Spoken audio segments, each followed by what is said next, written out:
ഇന്നത്തേത് അനിയത്തിയും മോനും വീട്ടിലെത്തിയതിന് ശേഷമുള്ള കുഞ്ഞു കുഞ്ഞു വിശേഷങ്ങളാണ്. തേജൂട്ടനും ത്രേക്കുട്ടിയും കൂടെ എന്തോ വെൽക്കം ഡാൻസൊക്കെ പ്ലാൻ ചെയ്തിട്ടുണ്ടായിരുന്നു. 2 ദിവസമായിട്ട് അതിൻ്റെ പ്രാക്ടീസിലൊക്കെ ആയിരുന്നേ. ഡാൻസിൻ്റെ കോസ്റ്റ്യൂം വേറെ എന്തോ ആണ് ഡിസൈഡ് ചെയ്തിരിക്കുന്നതെന്ന്. അതുകൊണ്ട് ഇനി മേക്കപ്പൊക്കെ ചെയ്ത് പിന്നെ കളിക്കുള്ളന്നേ. ഈ സോഫയൊക്കെ രണ്ടുപേരും കൂടിയാണ് സെറ്റ് ചെയ്തത്. പിന്നെ ഈ കാണുന്ന ടെഡി ബേഴ്സിൽ ഒന്ന് തേജൂട്ടൻ, നെക്സ്റ്റ് അല്ലുചേട്ടൻ, ലാസ്റ്റ് ത്രേക്കുട്ടി. എന്താല്ലേ. പിന്നെ രണ്ടുപേരും കൂടെ കുഞ്ഞനിയും ചേട്ടനെയും അവർക്ക് വേണ്ടി അറേഞ്ച് ചെയ്തിരിക്കുന്ന റൂമൊക്കെ കാണിക്കുന്ന തിരക്കിലായിരുന്നേ. ഈ ഒരു ദിവസത്തിനായിട്ട് എത്ര ദിവസമായിട്ട് കാത്തിരിക്കുന്നതാണെന്നോ. ആ ഒരു സന്തോഷം അത്രയ്ക്കും ഉണ്ടായിരുന്നേ രണ്ടുപേർക്കും. ഞാനെല്ലാം അറേഞ്ച് ചെയ്തതിന് പുറമെ അവരുടേതായിട്ടുള്ള രീതിയിൽ അവരും സെറ്റ് ചെയ്തിട്ടുണ്ട്. പിന്നെ അങ്ങോട്ട് ഞാനും കൂടി കാര്യം പറയാനായിട്ട്.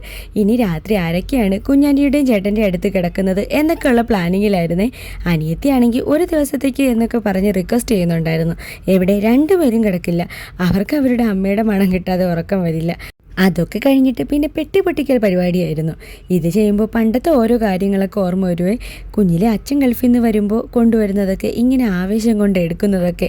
ഇപ്പോൾ എനിക്കാണ് അച്ഛൻ്റെ അമ്മയുടെ ആ സ്നേഹമൊക്കെ ഇങ്ങനെയൊക്കെ ബോക്സിൽ നിറച്ച് സാധനങ്ങളൊക്കെ ആയിട്ട് ഇടയ്ക്കൊക്കെ എത്തുന്നത്.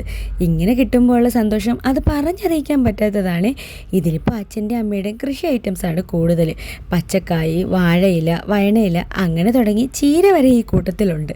ഇതിപ്പോൾ പെട്ടെന്ന് തീരുമാനിച്ച യാത്ര കൊണ്ട് രണ്ടുപേർക്കും കൂടി ഒരു സീറ്റേ കിട്ടിയിട്ടുണ്ടായിരുന്നോളെ. ചേട്ടനാണെങ്കിൽ ലീവ് കിട്ടാത്തത് കൊണ്ട് വരാനും പറ്റിയില്ല.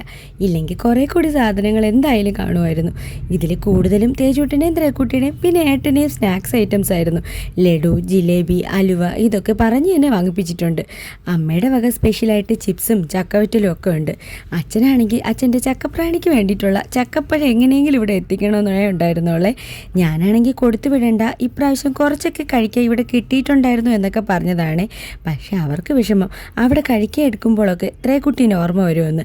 അങ്ങനെ എന്തായാലും ചക്കയും ചക്കക്കുരുവൊക്കെ ഇങ്ങ് എത്തിയിട്ടുണ്ട്. കുറച്ചൊന്ന് നേറിപ്പോയിട്ടുണ്ട്, എങ്കിലും കുഴപ്പമില്ല.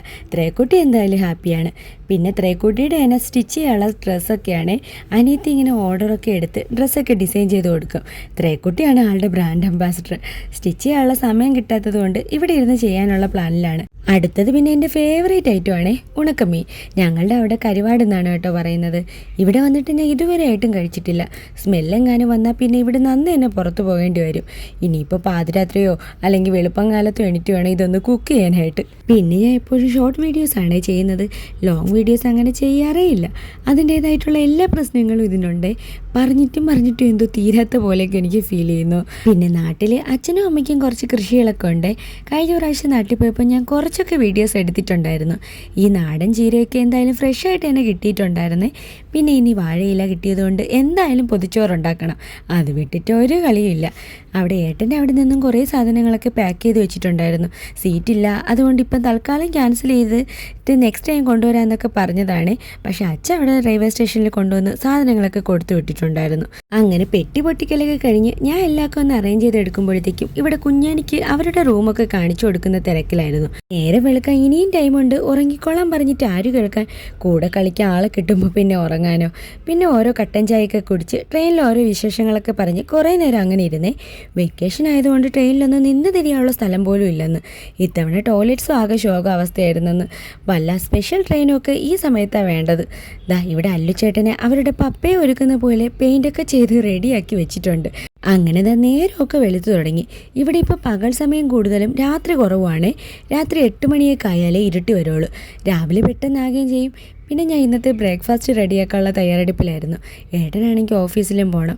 പിന്നെ ഇവിടെ ആര് വന്നാലും ഇവിടുത്തെ സ്പെഷ്യൽ ഇഡ്ഡലിയും സാമ്പാറും ആയിരിക്കും. ഞാനുണ്ടല്ലോ ഇഡ്ഡലിക്ക് അരി ഇടുമ്പോൾ അരി ഉഴുന്നും കൂടെ ഒരുമിച്ചാണ് ഇടുന്നതും അരയ്ക്കുന്നതും ഒക്കെ. അമ്മയൊക്കെ പറയുവേ ഇതിന് എവിടെ നിന്ന് കിട്ടിയോ എന്തോ ഈ ഒരു രീതിയെന്ന്. വീട്ടിലൊക്കെ സെപ്പറേറ്റ് ആണ് അരച്ചെടുക്കാറ്. അങ്ങനെ ചെയ്താലും എൻ്റെ മാവ് നല്ലതുപോലെ തന്നെ പൊങ്ങി വരികയും ചെയ്യും. നല്ല സോഫ്റ്റ് ഇഡ്ഡലി ആയിരിക്കുകയും ചെയ്യും കേട്ടോ. ഞാൻ അതിന് വേറെ ഒന്നും സ്പെഷ്യലായിട്ട് ചെയ്യാറൊന്നുമില്ല. അരി ഉഴുന്നും കൂടെ അരച്ചിട്ട് നല്ലപോലെ ഞവടി വയ്ക്കാറുണ്ട്. അടുത്തത് സാമ്പാർ കൂടി റെഡിയാക്കുവാണേ. തക്കാളിയും വെണ്ടയ്ക്കൊക്കെ ഇങ്ങനെ എണ്ണയിൽ വഴറ്റിയാണേ ലാസ്റ്റ് ചേർക്കുന്നത്. കുറുകിയ സാമ്പാർ വേണോ താനും, എന്നാൽ ഇതൊട്ട് ഉടഞ്ഞു പോകാനും പാടില്ല ഇവിടെ ആർക്കും. അങ്ങനെ കടുവും കൂടി താളിച്ചപ്പോഴത്തേക്കും സാമ്പാർ റെഡി. പിന്നെ എല്ലാവരും കൂടി ഇരുന്ന് ബ്രേക്ക്ഫാസ്റ്റ് കഴിക്കുവാണ്.